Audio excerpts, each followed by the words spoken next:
Was it Australia playing last night, Pezza, or was that the Harlem Globetrotters? Was it the Netherlands, or was it the Washington Generals, the team that plays against the Harlem Globetrotters? As we've learnt this World Cup, Pezza, from guys on the internet that jerk off into a crusty sock at 10 a.m. on a Wednesday morning, ask their mum what time dinner is, whilst also Googling how to grow a beard and YouTubing how to take free kicks on FIFA. There are no upsets in this World Cup. Every team is really, really good. Every team's really good. Every team has really good players. Therefore, this must go down as one of, if not the greatest performance by a team in the World Cup. Other teams have done things in the past, not like this. This is the greatest performance ever in the World Cup. Australia scored 399.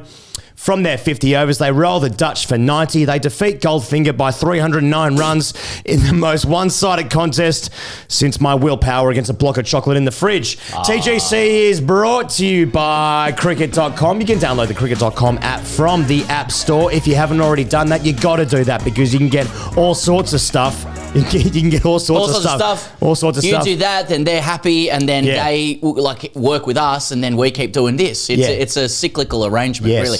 Subscribe to us as well while you're at it. Why don't you subscribe to the channel? We have just gone past 250,000 subscribers. Thanks to everyone who has joined us along this journey of the last couple of weeks, especially. There's still a month to go in this World Cup. So much is going to happen. So many games left. So click subscribe if you are new to the channel. Pezza, I'm just going to start with StatDog. I'm just going to now. Do you want me to play? Do you want me to play the intro? Fucking oath, I do. No, and this is the issue that we have on the internet now. A couple of people starting to go, okay, it's getting a little bit much. You know, we get it. And then for every one person that says that, 20 people say this is fucking awesome. Where can I get this on Spotify? Fuck it. It's time for Cricket.com's StatDog.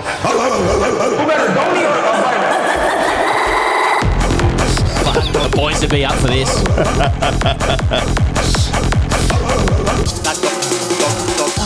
They were playing this in the sheds. They were. While Maxie was doing his thing. Who better? Donnie or Fayrat? Maxwell or Fayrat? Oh, God. Cricket.com, StatDog. He's a good little boy. Biggest margin of win in ODI history by runs, 317. India against Sri Lanka, 2023. That was at the Asia Cup final, just gone, I guess. No, they couldn't make because they just bottomed out for 50 and they chased it. The second one ever in ODI history, Australia against the Netherlands. Okay. After that is Zimbabwe, USA. That was also this year. 290 against, then New Zealand against Ireland, Australia against Afghanistan in 2015. So this is the second biggest win in ODI history. Most centuries in ODI World Cups. Rohit Sharma's got 7, Sachin 6, Warner 6, Ponting 5. So far, Cricket.com's given us 2 stats to do with this game, and in each one, India's still the leader. Make of that what you will. Okay, fastest ODI World Cup century. 40 balls, Glenn Maxwell against the Netherlands last night in Delhi. He beat Markram's 49-ball 100 against Sri Lanka, also in Delhi, also at the Kotler. 50 balls for Kevin O'Brien against England in Bengaluru. 51 balls for Glenn Maxwell against Sri Lanka in Sydney. That was in 2015. AB de Villiers against the West Indies in Sydney, 52 balls. Glenn Maxwell came into bat in this game after 39.4 overs. I think he didn't face a ball until the 41st over. That's right. This is the latest entry point for a batter to register 100. AB de Villiers 100 against the West Indies at the SCG, as I mentioned earlier, is a very well-known 100 because of how electric that was. That innings, he came in at 38.4. So he came in literally 1 over before Maxwell. Fastest 100 by balls in ODIs for Australia. Maxwell's got the first 2. This one against 40. His other one was 51 against Sri Lanka. James Faulkner is number 3. 57 balls against India in 2013. Most sixes for Australian World Cup history. Ponting 31, Maxwell 31, Warner 30, Finch and Hayden with 24 and 23. Most consecutive 4-wicket hauls for Australian ODIs. Shane Warne 3, Adam Zampa 3. This was an absolute clinic, and that's before we get into the most runs ever conceded in an ODI innings. It was Mick Lewis, it was Adam Zampa, and now it's Buster Leader against Australia, Delhi 2023. 115 for 2 were his figures. At least he took 2 for. There you go. Stats Deluxe. This was a fucking pumping against a very good team. I think that's been established throughout this World Cup. There's no minnow teams. No minnows. Which, by extension, as you say, makes this a very frightening win for the opposition. 309 runs. For the rest of the team at the World Cup. Yep. You mentioned Adam Zampa in there as well. I mean, I think this is the number one point to come out of the game. Mm-hmm. You see a huge celebration of the Australians upon Maxwell reaching his record-breaking 100. Yeah, that's right. A scintillating display of joy, hitting a ceiling that nobody in the game can hit. Happy to say that. Virat can't hit that ceiling. Sky can't hit that ceiling. Ratch and Ravindra cannot hit that ceiling. The portmanteau. What now? That name sounds familiar. Ratchin. And Ravindra reminds me of Jadeja as well. What is that? Anyway, now none of those players can hit that ceiling. When Maxwell gets going, it is fucking pure joy. He touched God. He touches God. Yeah. Right?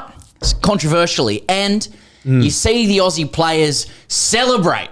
Yeah. Upon him reaching his 100 and another. Well done, Maxi. Maxi. Simon Dool called it at the start of the over. I think Maxwell's on 75, possibly 25. He might have been at 25. Yeah, he called it. And Maxwell hits the 6, and then the camera pans to the team. They're all up and about. And there's Adam Zampa, who notoriously keeps it pretty chill in keeps the it low sheds. key. He's standing up on a bench, giving it massive ones. Sean Abbott comes over to him, and they share a very, very intimate hug. Yes. And it's extremely clear that he's got nothing to do with Glenn Maxwell. It might be 10% Maxi, 90% the shedding of an unwanted record. Yeah. Mick Lewis there on FaceTime as well, rubbing on Zampa's face. Yeah.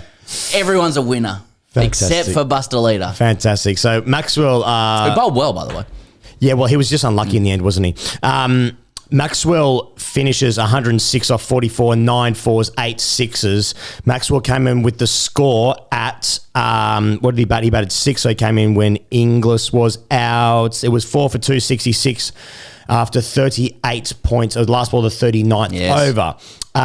So from there, they scored another 133 off the last 11 overs. Maxwell was absolutely electric. One of my favourite parts about the innings, Pezza, was hearing Shane Watson in the background, away from the microphone, going like, "Oh, that is ridiculous!" You know, that really, really heightens the senses. Well, the reason, like for me, the reason that's awesome is because people may know this, they may not, but a lot of ex-international cricketers don't give a fuck about the cricket they're watching, with good reason, because they've played so much from like the age of 5. Ourselves included. It's another game. Yeah. You know, I can tell you there is a very, very high-profile former player who's extremely well regarded in the game, who before one of the biggest games we have ever seen, when 2 teams were singing the national anthem, was sitting eating his dinner. You know, and this was a historic game. He wasn't even looking at it. That's right. Because the truth is, behind closed doors, a lot of cricketers have seen a lot of cricket. They've seen heaps. Right? So when a cricketer actually off air is losing it, at, in Watto's case here, the ridiculous skill of Glenn Maxwell, that's when you know, like Maxwell is a cricketer's cricketer, in the sense that he can do shit that cricketers go, fucking wow. And now this is Watto, who's been around the traps. Well, at the same time, it actually might have been Wardrobe coming into the commentary box offering him a shirt, and he just said, "That is ridiculous." Well, he's got to stand up for himself in that department. But it was absolutely incredible. I mean, if you haven't seen the highlights already, you need to go and do that. It's a joy in and of itself. He's batting left-handed for most of it. The switch hits are some of the purest I've ever seen him play. It is extremely fun to watch if that's the team that you like or you support, or you just like seeing a human highlight reel hit sixes like it's a fucking Harlem Globetrotters, as I said earlier. It was actually hilarious. Oh, mate! When I went to school, there was like a $2 shop across the road where it just had like an on repeat, like a kind of a, what would you call him, a Cockney English man, you know? Okay. We've gone through this before. Manchester United, Liverpool, $2 only. But the ultimate point was that everything must go. Everything must go. And Maxwell was King Kong sales last night. Everything had to go, and it did. There was nowhere to bowl to him. A brilliant thing, like bowl at top of the mark, what's occurring here? He can take you 6 places, right? And they'll all be nice nights. Yeah. But that's how it was. He really... You know, NBA Jam '93. He caught fire. Everything was going in. Like I'm just saying, like There's one for the kids. That was exactly. Yeah. You know, it's when most of them were born watching this show. So, yeah, it was very cool. Like I went to bed briefly after the first innings, which is about 11:30 Australia time, and then I just have a little 40-minute power nap, and then get up for the second innings. Yep. And I got into bed, and this is just authenticity on my part. I got into bed, wife was there, and I was just like, that was fucking awesome. And she's like, what? And I was like, it was just fucking awesome. Like, and that's me having genuine feelings about cricket. Wow. Yeah. Okay. That is the biggest thing I could say. What a reveal. I felt something. Well, as you know, Pezza, I am the cricket police. Yeah. Wheel. That's pretty fucking lame, mate. Well, bring in the... Now, anyway, so... Yeah, second thing I want to talk about was Warner was pretty good too. Warner scored 104 off 93 balls, 11 fours, scored and 90 really 3 quickly. Sixes. He went to 90 in electric pace, and after that, it sort of took about an hour and a half. He slowed it down because Australia actually can't do anything in the middle overs anyway. I still have issues with this performance, which is my right. Yeah. And one of them is that we just scored no runs in the middle overs. We're pants. Yes. But you need to wait until Maxi can do his thing. Well, I don't know if Maxi can face more than 40 balls. So Warner was doing the right thing by the team there. Yes. Without doubt. He was thinking for everybody else, taking it deep for the team. It wasn't milestone based at all.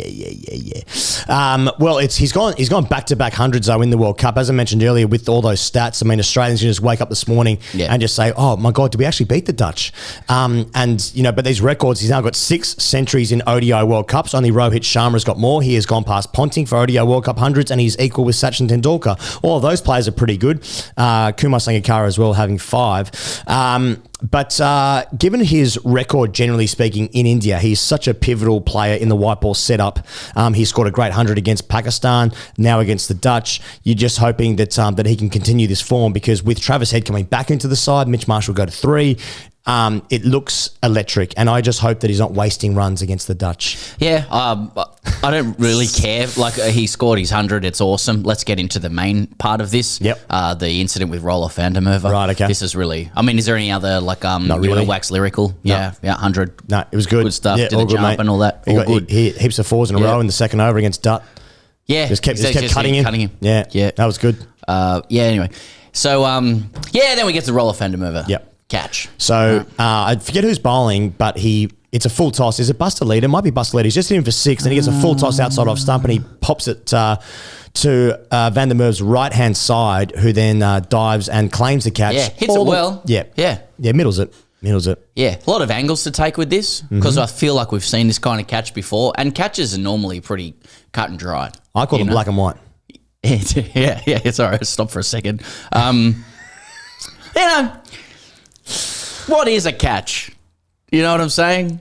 Now, a couple of really good things to note from this. Okay. Van der Merwe, seasoned campaigner, takes what is a screamer in kind of normal people's terms. Yeah. And as he should, claims the shit out of it. Yeah. He's been around the traps. He's earned the right to claim that. It's a full toss. Hear that, him? Yeah, and he stops it with one hand in the air. That's fucking good enough for me. Yeah. And Warner Warner knows what he's doing as well. It's not out to the ground. Bang. Knows straight away and communicates accordingly. Yes. Commentators then go, he shouldn't be doing that. And now we're into this strange old realm of the spirit of the game. Okay. Right? Okay. I think that everyone played in the spirit of the game at that point. This is the grade cricketer. Okay. Everybody did exactly what they should do. Yes, know your role. Now, what is a catch? What is control? Right? Laws, the thing is, a lot of this chat will be like, well, no, that's not out according to the laws. Totally agree. Is that what we're talking about? Is that even, that's fucking boring. That's not out according to the laws. Okay. But if you have a child, which one day I hope you do. Yeah. If he takes a catch like that, he catches it in the air. Yeah. And then at the pace that it's going at, utilizes the ground, to bounce. But he's essentially caught it. He's got that control. Yeah. Oh, what's control? What's control? He didn't catch that, mate. He did not catch that. I just totally disagree. So I thought he had absolutely no control of that ball until he placed it on the ground. Yeah, that's how I feel about it. So he's not got control according to you. Yeah. And then he uses the ground to gain control. It's caught in his fingers and his wrist, like that. Yeah. And it's falling out of his hand, and he places the ball on the ground. That's how maybe I need to. That's how I saw. Well, I'm not wearing my glasses today. Maybe I didn't look, and maybe I want it to be. Maybe I want it to be this situation because for me, these kinds of catches, if you get it, and people who I'm sorry to say, people who play the game, know it's been it's been caught. It's been control in the hand. Yeah. But then you have this law where if you utilize the ground to control yourself, it's then deemed that you were not in control of the ball. Right. Yeah. So under the premise of so I'm going to the premise of the law being like, if you need to use the ground, you haven't controlled it. You need to keep it off. Right. I don't agree with that. It's the same as the same. So just to be clear, and I'm sure nuance will be picked up here, but like it's the same as the non-striker run out. Like I appreciate what the law is and what's out in the law and what the law says, and you apply the law, right? And if you want to exercise the law, you can. I don't think it's a good law. I don't think the punishment fits a crime. And with this, I don't think. I think that for a lot of people who play the game, if you do take it. And then use the ground afterwards to help control yourself. I still think you've taken it in my instinctive understanding of what a catch is. 100% agree with you. Yeah. On this instance, he did not catch that. He didn't catch it. You just didn't think he had it. No. Yeah, I obviously haven't looked close. I'll obviously, I'm not going to concede that just now because I'm a man. Yeah, of course. But even so, that makes him claiming it even better. Well, because you're going to see it on camera. 100% agree. If you're that age. Like, and it's so good to see this. If you're that age and you should know in your head, like, well, it's just going to be slowed down and looked at. Yeah, like, which makes it worse. I just think he's played so much cricket before the advent of cameras. Yeah. Just like, no, at training, I claimed that. And in any game, it just goes, this is Netherlands and maybe aren't playing a lot of games on cameras. That's a catch without cameras. Yeah. Nah. he just didn't catch it. Saying that, about 3 balls later, the next over, he takes a fucking screamer off Steve Smith when he's basically feeling like catching point. And Smith has a crack himself. Smith goes, well, let's just see. Anyway, so that was all good, and Australia did some good things, and the Dutch were playing as well. So let's get to the third thing, Pezza, and that is where's my notes here? Netherlands rolled for 90. So obviously Zampa picks up the last 4 wickets. He was on a hat trick twice. Well, I guess he isn't really on a hat trick because the last 2 wickets were in consecutive balls. Sorry, what about the Smith Warner run out as well? Oh yeah. I mean, that was one of the greatest things we've ever seen. Well, there was so much praise for the Dutch fielding in the course of the innings, and like there was lots of good fielding, but there was genuinely 5 times where it was like 3rd grade standard, and including that mixed run out where Max had a couple of bad moments in the field. Some of the other fielding they were fucking demons. They saved heaps of shit. Yeah. I would say there was 5 other times where it was like that's pretty fucking shit house. Okay, but baseball coach here, but Smith and Warner, like Smith, if Max picks that ball up, and goes to the keeper, like Smith has absolutely burnt the shit out of Warner there. Yeah. He turned his back on him. Yeah, in the way that I can't a chocolate bar. You know what I mean? Like, yeah. Like Warner's run 2 on it. Yeah. Fucking hell, ruthless. I suppose in that sense, like Warner was actually sort of 2 for 100, wasn't he? Well, he normally is the same in Pakistan as well. Drilling into the bowling innings now. Netherlands all out for 90. Zampa finishes 4 for 8 off 3 overs. Mitchell Marsh bowling 2 for 19. Cummins, Hazelwood, Stark 1. I suppose they keep Stark's record alive of a wicket in every single game he's ever played in World Cups or whatever the fuck that stat is. No one doing anything for the Netherlands. It was pretty insipid. All out in 21 overs. Rolled for 90. If there's anything else you want to say about the bowling performance, I mean, Zampa taking 4 is the highlight, I suppose. He does take the last 4 wickets. But I want to kind of talk about how Australia just fucking never lose these games. Like, it's tunnel stuff. Carpal tunnel? It's carpal tunnel syndrome. No, it's true. Like, we were just talking about this off air. Notice like England lost to Afghanistan in a game that was not an upset or anything like that. Of course. But it was.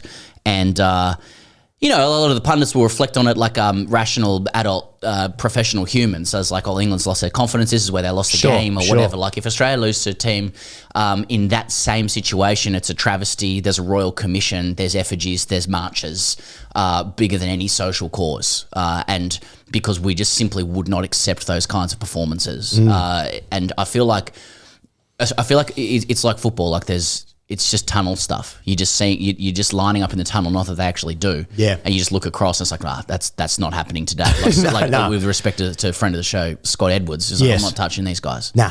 I mean, this also manifests in rather ugly ways in Australian cricket history over the course of Australia's 100 and whatever many years playing international cricket. But like the arrogance means that like Australia would just never this is going to go well when they get beaten by Bangladesh, isn't it? But it's like Australia are almost like immune from a massive upset. I feel like heaps of other teams have had big upsets. Obviously, South Africa, even India getting beaten by Bangladesh a couple of World Cups ago, whenever that was.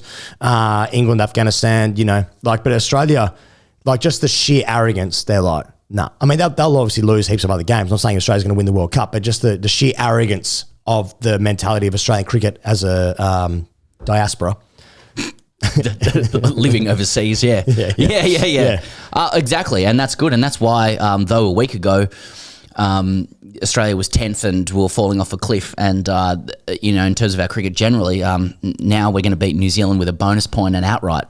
That's just how it works. Yeah. Australia just don't really lose to New Zealand, but New Zealand are really good. Not in this situation. Nah, not now.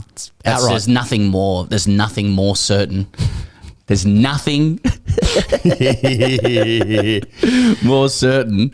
This is just with this rhythm, and if you just feel the wavelength of life and World Cups, this happened last time. Max has gone and done this, 100 off 40, Warner's hit 100, Zampa's got 4, Chella Luna's playing. Travis Head's coming back in, rounding the bend in the Melbourne Cup.